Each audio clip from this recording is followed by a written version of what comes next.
اور ساتھیوں بس مدینے میں وہ دن بڑا عجیب تھا جب سیدنا فاروق اعظم کے بیٹے کا معاملہ آ گیا۔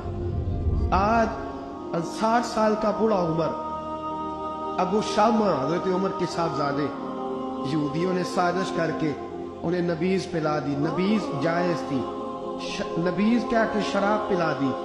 پھر مقدمہ قائم ہوا کہ اب پتہ چلتا ہے عمر کتنا عدل کرتا ہے۔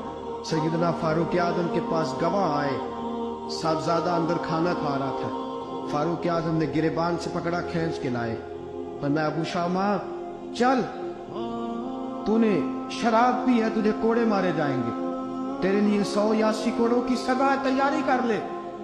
ابو شامہ کہتے ہیں کہ ابدی انہوں نے نبیذ کہی تھی، شراب پلا دی۔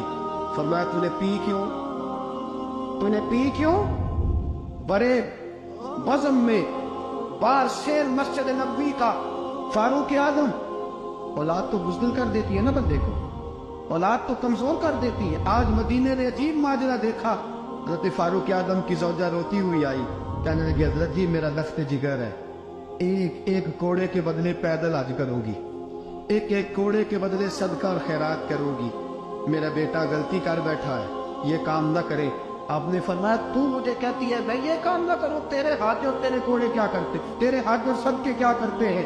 کوڑے لگانا میرے مصطفیٰ کی شریعت کا قانون ہے۔ تو بیٹے کی بات کرتی ہے، عمر کا اپنا معاملہ بھی ہوتا تو عمر یہی سلوک کرتا۔ لوگوں نے کہا حضرت جی آپ تھوڑی دیر، ابھی ان کی والدہ پریشان ہے، گھر میں پریشانی، اگر ٹھہر جائے کل پر سے ترسے سزا دے لیجیے گا۔ فرمایا تمہیں یاد نہیں جب مدینے کی ایک بی بی نے چوری کر لی تھی اور میرے مصطفیٰ کی بارگاہ میں کہا گیا تھا حضور ذرا ٹھہر جائے، سزا نہ دے، حضور نے فرمایا تھا اگر فاطمہ بھی چوری کرتی تو ہاتھ کاٹ دیتا۔ تمہیں یاد نہیں میں تیرے مصطفیٰ کے ٹکڑے کھانے والا ہوں، میں کیوں دیر کروں؟ اس نے گناہ کرتے میں دیر کی ہے جو سزا میں دیر کروں، برساؤ کوڑے۔ حضرت افلا نامی غلام، حضرت جی آپ کا لخت جگر ہے۔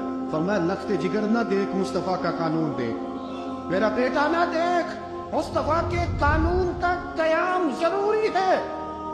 اگر علی بیٹے کی قربانی دے سکتا ہے، اگر لوگ فاطمہ کے بیٹے کی قربانی یاد رکھیں گے تو تاریخ کبھی بھی عمر کے بیٹے کی قربانی نہیں بھولے گی۔ فرمایا غلطی سے ہو گیا یا جیسے بھی، اسے خیال کرنا چاہیے تھا، کوڑے لگاؤ۔ 80 کوڑے لگے تو بیٹے کی روح پرواز کر گئی۔